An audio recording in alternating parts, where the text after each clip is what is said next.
to represent Dubai. Whenever I come and represent Dubai, oh, Dubai, wow, it's all about the bling bling, you know what I mean? Never talk about the food. It's always about, oh, got nice cars, I say, no, I mean, we are very driven in terms of food-wise, you know? You've been in the region for a long time now. You know the market. What's going to happen within the world of gastronomy within the next 5 years? Bottom line is people want to have a, I would say, mid-tier, good cooking, reasonable pricing, and that's it. This is why, you know, a lot of restaurateur or restaurant chefs make mistake, you know. It's always about me, and forget about, you know, the restaurant.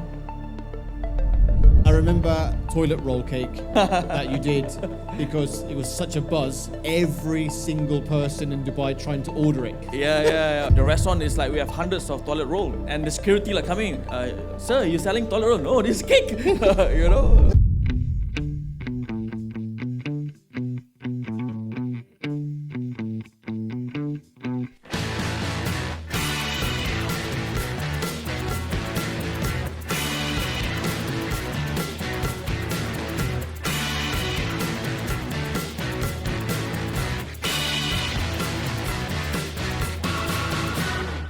Some chefs follow trends, others create them. Reif Othman does the latter. Live from Time Out Market Dubai, I sit down with one of the region's most original culinary minds to talk about freedom of expression, food that doesn't follow rules.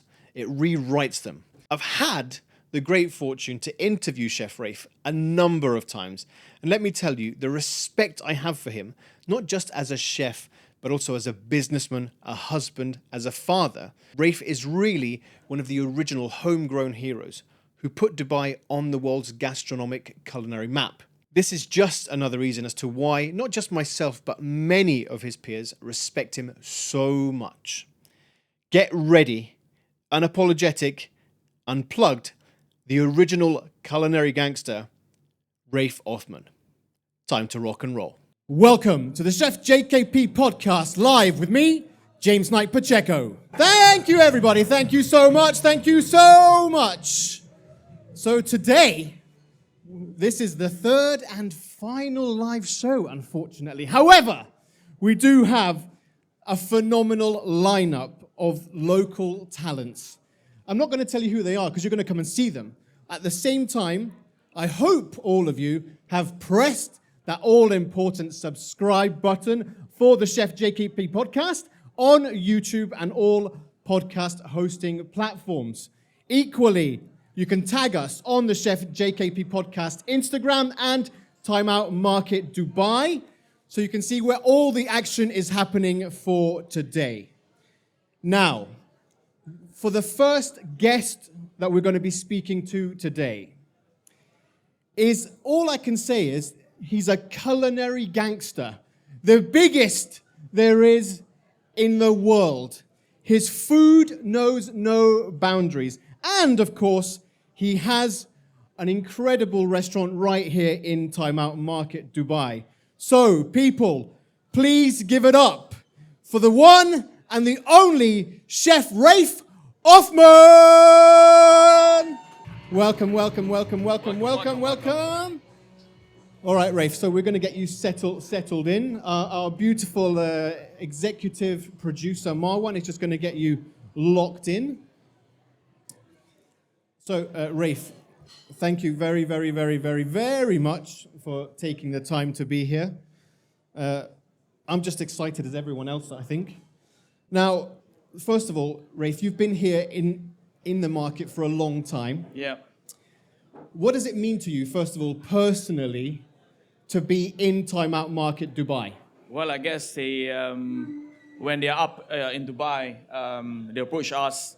I think Time Out Market has always been popular back in Portugal, in Lisbon, and coming into Dubai is like amazing project that we're going to do, and for me to be the one of the first vendors to be part of the Time Out, well, it's awesome. Yeah, I mean, I remember when it first opened and they mentioned that you were going to be here, and it was a big buzz, and it was really exciting, you know, and it still is. Yes, still today, yeah. And I have to say, has it, the involvement of being here, how do you think, has it elevated your brand? Does it help to get the name out there? Yeah, 100%. I think I see as a free marketing, you know what I mean? But nevertheless, this part of the so-called downtown, Souk Al-Bahar has always been a question mark. You know, is it going to make it or not? You know, it's always been a dead black horse spot. And when timeout comes in, I think you can see, you know, every day, every week, every weekend, it's always been pumping until today. You know, touch wood, you know, it's running our 4th year, I think, and it's been amazing. So it's awesome. But then when it comes to Dubai and the global scene, you're one of those people and one of those chefs who's always innovating. Right. All the time. You're always innovating, doing new things. But do you think talents from around the world see Dubai as a food hub? Yeah, I think, of course, with now a lot of chefs coming on board, a lot of new up-and-coming chefs are here now doing their own thing. And I think Dubai has been like so-called a food hub somewhere, somehow. We're still young, nevertheless, but we're getting there. And then when it comes to the past 4 years, I have to say, can you tell me some of your personal favorites on the menu? And also, how many times have you had to change the menu to keep innovating in this space? Well, I guess for my restaurant, for my vendors, the only thing that we keep on make it perfect is our Nikumi Sando. What is that? The brisket has to be marinated well, cooked well, you know, cooked in the right temperature, and just to get that moist part of it. So it seems easy, but it's not. So yeah, and of course the ramen. What is that? Tantan ramen has always been our popular one, apart from my 18 hours ramen. So and these two have been our top of dishes in the market. But then when it comes to culinary food trends, from your point of view, what are the things that you sort of really like or you think are working? And what are the trends that you think are not working at the moment? Well, I think I don't believe in trend, to be honest, because we as a chef, you know, we always create, travel, eat everywhere around the world, and then you just make your own version of what you're going to do, you know what I mean? So if I were to always follow trend, then I will be nobody per se, you know what I mean?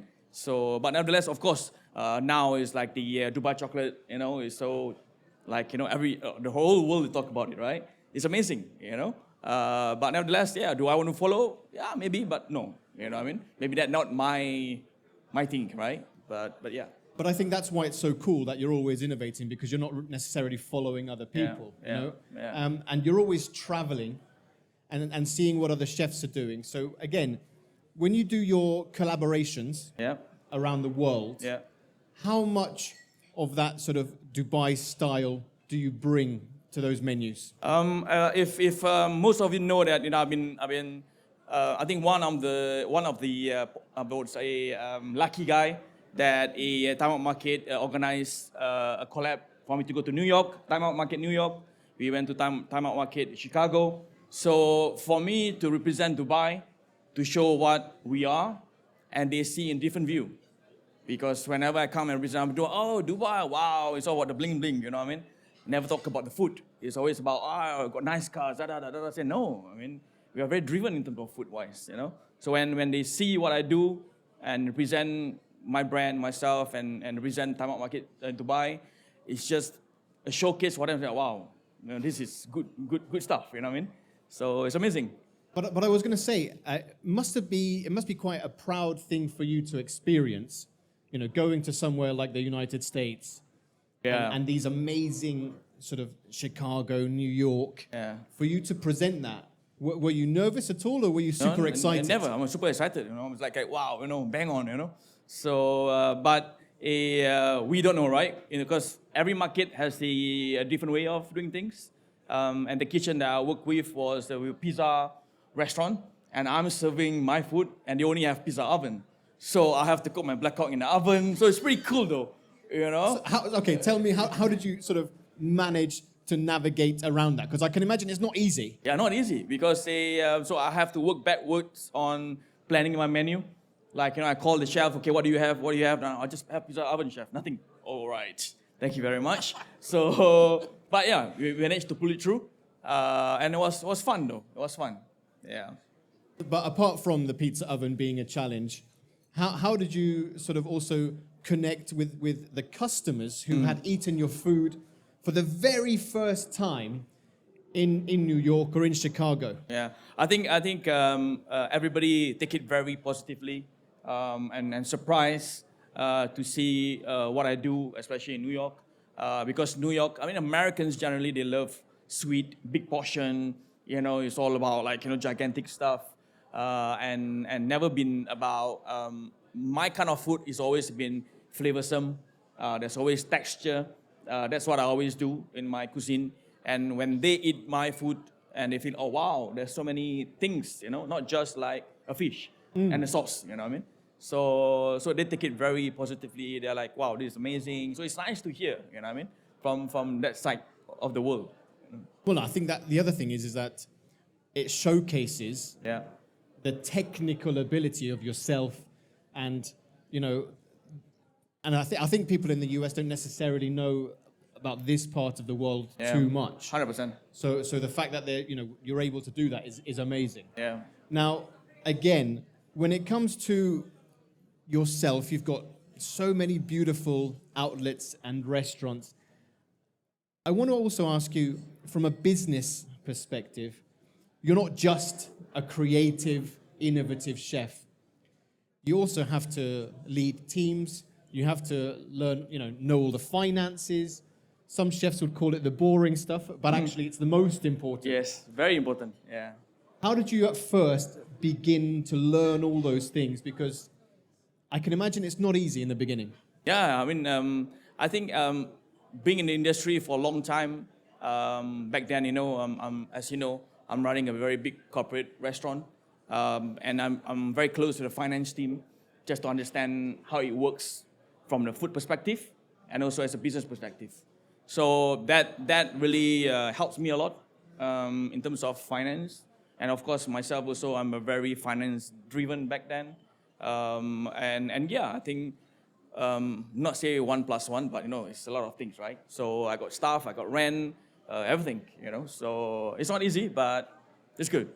But how would you then, if you were to give some young chefs tips on especially business acumen, Yeah. what are the things that they get wrong, do you think? People who are trying to sort of open small restaurants or medium-sized restaurants, what are the biggest mistakes that you sort of see? I think a lot of chefs are a bit, ourselves as well, myself, we have a very big ego. The ego have to cut down a little bit. You have to think about, let's say, if this is not your funds or your money, you just need to make sure that, it's visible for investor to see that, I get my ROI back, at the same time as well, you need to really dive into with the investor. You don't just like, oh, I want this, I want that, I want this table from Italy, I want that. Hang on a minute. Is this profitable? Is this good? Yes, of course, we want to have a beautiful restaurant. Of course, you want to do what you want to do. But nevertheless, I think the key of opening a restaurant is that do you want to make money or you want to have a name? Right? It's always been a juggle, But for me, I always want to make money. The fame will come later, right? So you cannot like, oh, I want to make myself a name. Then it's wrong. Then you forget about all the rest at the back, because bottom line is investor want their money back. And you also need to make sure you have a bit of pie for yourself, because you work hard for it, so you deserve something. But yeah, I think finance is the key. Yeah. I think the other thing that I want to discuss with you, because it's really important, is the menu planning side of it. Again, somebody like yourself, incredibly well known for these beautiful innovations, for putting amazing things on the menu. But when it comes to the ego of different chefs, they're always thinking to put crazy, weird things on the menu that nobody knows. Yeah. Right? Yes. And then all of a sudden, their restaurants are not busy. Yeah. They sort of blame themselves. Yeah, exactly. Yeah. So what tips would you give those chefs who are trying to build menus? Should it be all about them or all about the customer? I think I would put 80% on the customer. What Dubai wants, what Dubai needs, what Dubai people, used to. Then the 20% maybe you can do a bit of hint on your stuff. At the end of the day, what is that? Of course, all of us want to have some crazy stuff on the menu, but we have to think whether, do the customer like that? Do the customer used to it? You know what I mean? And for example, burrata. Every single restaurant has a burrata. For me, if let's say now one day you open a restaurant, me as a new customer to come into your restaurant, I have to make sure that, the menu is like, okay, I got my burrata there, I got my squid there, I got my black cod there, I got my, the basic stuff. Right. The safe. Then after, okay, I will adventures next time. I'll come back, I'll try this and that. If you're coming and open up, all right, I got rabbit, I got, what is that, some kind of weird stuff, venison with chocolate sauce. Oh, you know what I mean? So it's like a bit tricky, you know. So go safe, but in your way, then you can take it off. Because I think that's a really interesting point, because so many times, you're right, when you go to different restaurants or new openings, and there's lots of weird, crazy stuff that you don't know, and even as a chef, right? I never heard of it. Yeah. You know what I mean? So yeah. But no, I think that's really amazing advice. And also then, once the customers trust you, then exactly. Then you bite them. They understand your kind of cooking. Then you like, after 3 months, I'm gonna change a little bit. But of course not domestically. You can always put your menu as a special, rather than put it on your a la carte. That also is a good thing to do. I'm not saying that it's not right. I mean, why not do a test? But then when it comes to, if you've been in the region for a long time now, you know the market and you know the global markets. Yeah. How do you then describe what's going to happen within the world of gastronomy within the next 5 years? What do you see happening here? I think bottom line is people want to have I would say, mid-tier, good cooking, affordable, not say affordable, I mean reasonable pricing, and that's it. And consistency is very important. A lot of chefs, can do crazy stuff. When they are off, it won't be the same as you come last week. That's the problem. So, and this is why, a lot of restaurateur or restaurant chefs make mistake, It's always about, me, and forget about, the restaurant, and you have to take note that, the restaurant has to run by itself. The chef can deliver it. That's more important as well. You can do amazing technique, etc., etc. If the commis or chef de party can't deliver, then you're screwed, So making a menu engineering is not easy, So you just need to see whether your team can deliver. That's the key, right? So from the kitchen to the front of the house, can the front of the house explain, give the direction, and so forth, So yeah, it's a whole spectrum. But I think that's also like a really amazing point, because you're absolutely right. 1 week, everything is perfect. Yeah. The second week, the consistency drops, something happens. And Yes. you see it a lot now in restaurants. Yeah, a lot, plenty of them. I mean, it's just sad. We have a good talent chef and end up, is sick or vacation and end up, it won't be like the same that we eat. And then we also feel like, think twice, you want to come back again. So when we open Reif and I open Reif, it's always about me. People come for me. Then when COVID hits, I sit back and I say, okay, how can I turn my restaurant into a brand of itself? And boom, touch wood. And now, the brand is also known. I step back. The team is shining now. You know what I mean? They're my face, I would say. No, absolutely. But I think you touched on a really amazing point. Yeah. That during COVID, what can you do to make sure that the restaurant survives? Yep. And also that the customers remember you. Yes. And sorry, but for me, it's still this amazing toilet roll cake that you did, because it was such a buzz. Yes. And I remember back then, every single person in Dubai trying to order it. Yes, 100%. And I was just thinking about your poor chefs trying to make. Yeah. The whole month, the restaurant is like we have hundreds of toilet roll. So and the security like coming, sir, you selling toilet roll? No, this is cake. But it's amazing. It's fun. You know, I mean, we find a way, you know, to be happy, I would say. Yeah, but it really exploded. Yeah. It really sort of also took the brand to another level. Yeah, exactly. You know, and yeah. it made everything very memorable. Yeah, 100%. That's what we want, right? So yeah. So then, Rafe, if you were to, let's say, collaborate within Time Out Market with any chef in the world, or any sort of, I don't like to say trend, but any sort of food style that you like, what would work here for you? In terms of chef, Yes. tough one. I will go for French bistro kind of chefs, you know, like coming from bistro. So I think they are very simple, straightforward, you know, good cooking, good quality, and yummy food. You know, that's it. You know, I'm not trying to find someone crazy because the market is different, right? Yes. Yeah. So we need to make sure that it caters to everyone. So yeah. But also, I know that you have a lot of different projects on the horizon. Yep. So can you tell us a little sneak peek of what's happening with those? Yeah, what is that? Recently, we just opened our Kona pizza restaurant and also a Sio ramen bar down in Wansabil, the Link.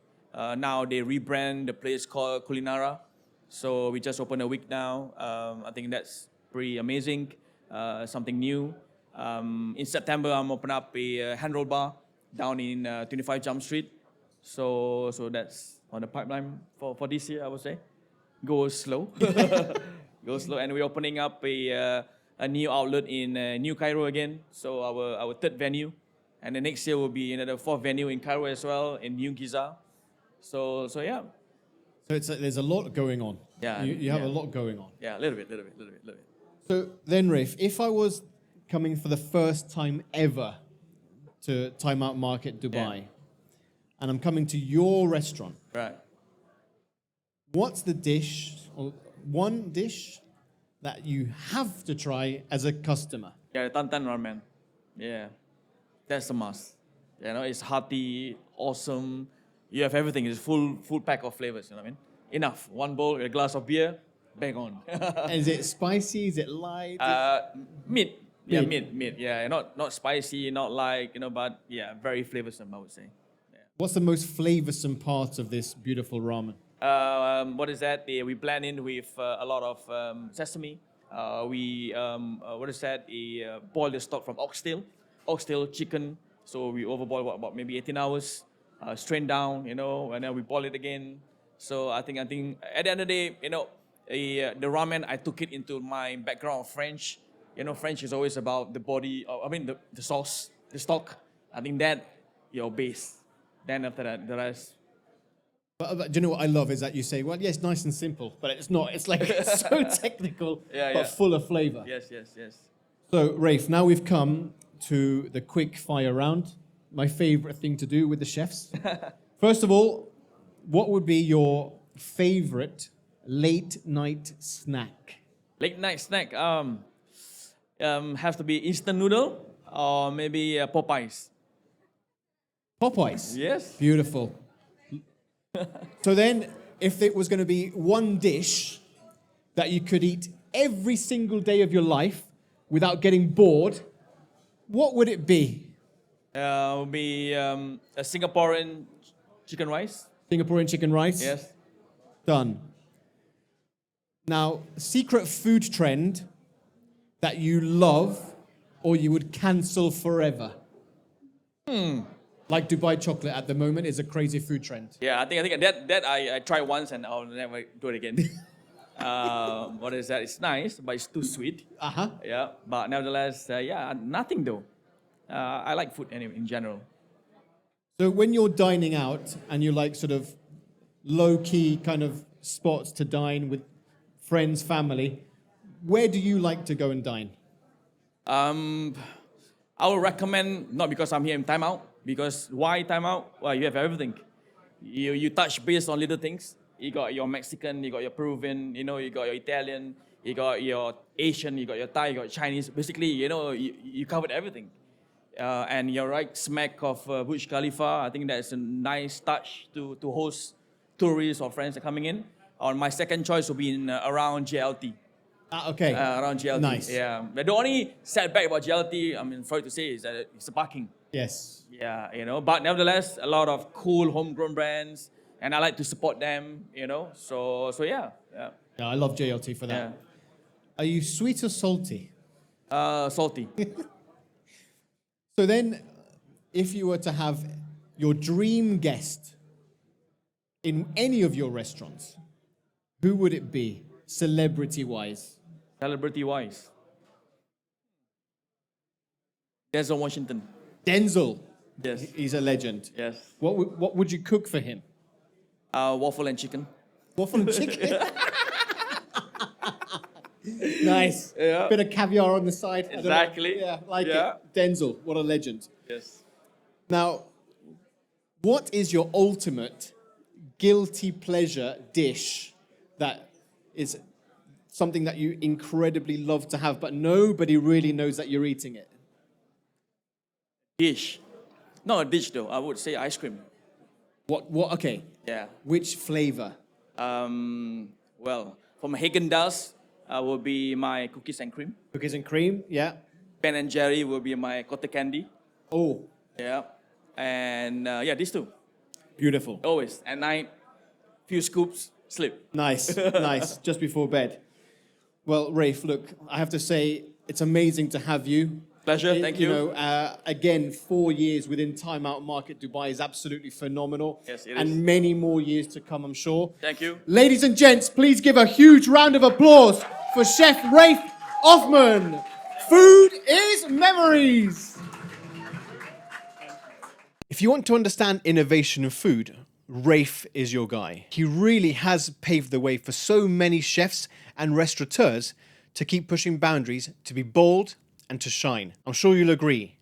Reif is one of the leading pioneers in the region for all things gastronomy. Go support Reif's amazing restaurant, or restaurants for that matter, which is located in Time Out Market Dubai, who, by the way, are the sponsors of the show, so make sure to give them a cheeky follow too. As always, don't forget to subscribe and pass this episode and all of the rest of the episodes to someone who loves anything and everything to do with the world of food. Have you stayed on till the very end? Yes, you have, you absolute machine. Until next time, food is memories.